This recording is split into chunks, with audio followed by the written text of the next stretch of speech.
All right, guys, we're going to start the fifth and last section of part 2 of Industrial Revolution Notes. And this will focus on other countries in Europe.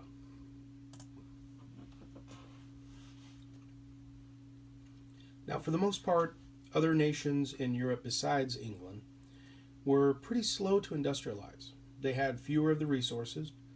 They had various issues with governments. I mean, we already know France was going through a number of revolutions, and then Napoleon, and then back and forth. Other nations within Germany or within Europe were also not as well off politically, so less political stability. So, in general, a lot of these nations lacked some of the advantages that Britain enjoyed early on. A lot of them also lacked one or more of the factors of production. And as we learned from part 1 of Industrial Revolution, industrialization cannot occur unless you have all 3 factors of production: land, labor, and capital. Other times, some of these nations in Europe were simply landlocked. They had no access to the oceans, which meant they had no harbors for trading, and sometimes they didn't have a lot of rivers. So some nations were just at a geographical disadvantage as well.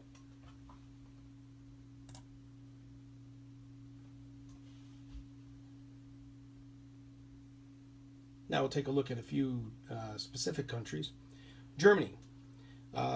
Eventually they did catch on and industrialization took place, and they started making up for lost time pretty good. And eventually they used a lot of their industrialization for weapons. They became very good at making weapons. France, very slow start at industrialization, but once they got going, they also made up for lost time pretty well. And they also became one of the industrial powerhouses in Europe, along with Germany and Britain. Belgium was the next country to industrialize, and like the United States, they used smuggled plans from Britain to help them get some of their factories mechanized. They also had a lot of immigrants that moved to Belgium for new jobs. When all the jobs were taken up in England, Britain, or England, Germany, or France, they just simply went to Belgium to look for work. Belgium opened them or welcomed them with open arms.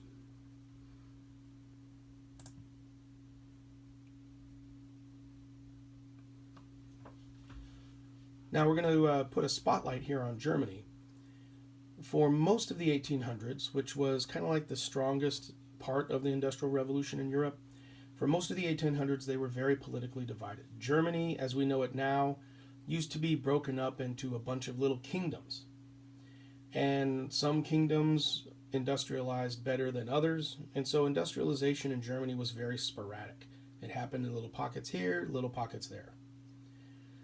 However, the Germans were very good at industrializing, even though it happened in little spurts. They used industrialization to not only build up their industries, but they also used it to grow into a military power.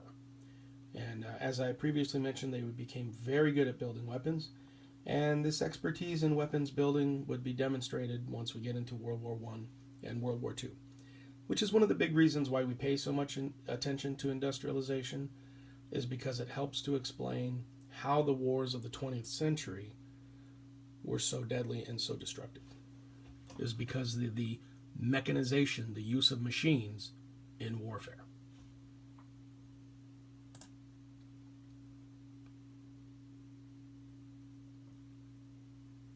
And then we'll finish off here with the impact of the spread of industrialization. In the end, if you industrialized, it meant that you had power. Industrialization equals power. Power to expand, power to control, power to take over. Countries that did not industrialize were at a major disadvantage and ended up being the weaker nations of the world overall. Industrialization changed all aspects of life. It changed how cities started, how cities grew, how cities handled populations, how cities handled waste and pollution. It created jobs, millions and millions of jobs in the US and throughout Europe. Factories sprang up, providing the jobs for lots of people. Populations ballooned in cities all over Europe and the United States. And with all of that growth also came lots of pollution. Pollution of the air, pollution of the rivers, pollution of the soil. Eventually, pollution of people.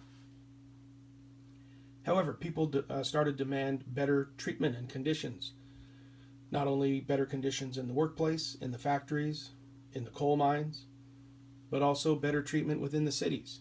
Eventually, yes, sanitation codes improved so that sewers were put into the ground to handle all that human waste that was created. Eventually, and this took the longest, but eventually rivers started to be cleaned up. Different methods of taking care of, storing, or even getting rid of industrial waste were created. These were all very slow accomplishments, many of them not even realized until the later 1900s. But it all started with people demanding better treatment and conditions way back in the 1800s. Now, with industrialization also meant the need for resources. Because industrialization, factories, mechanization, all that stuff, it uses a tremendous amount of resources. Coal, water power, wood, everything. And to replace those resources, stronger nations who had industrialized had to go out to weaker nations and take their resources. So another reason why we talk about industrialization so much is that it directly leads to the age of imperialism. Stronger nations going out and taking over weaker nations for their resources. Those resources are then used to further industrialize and increase the power and wealth of the stronger nations. All right, guys, that finally does it for industrialization, industrial revolution. This is the end of section 5 of part 2, industrial revolution, and it is the end of the notes. So make sure that you review your notes, come up with your questions, your summaries, and we'll see you guys in class. Thanks for listening.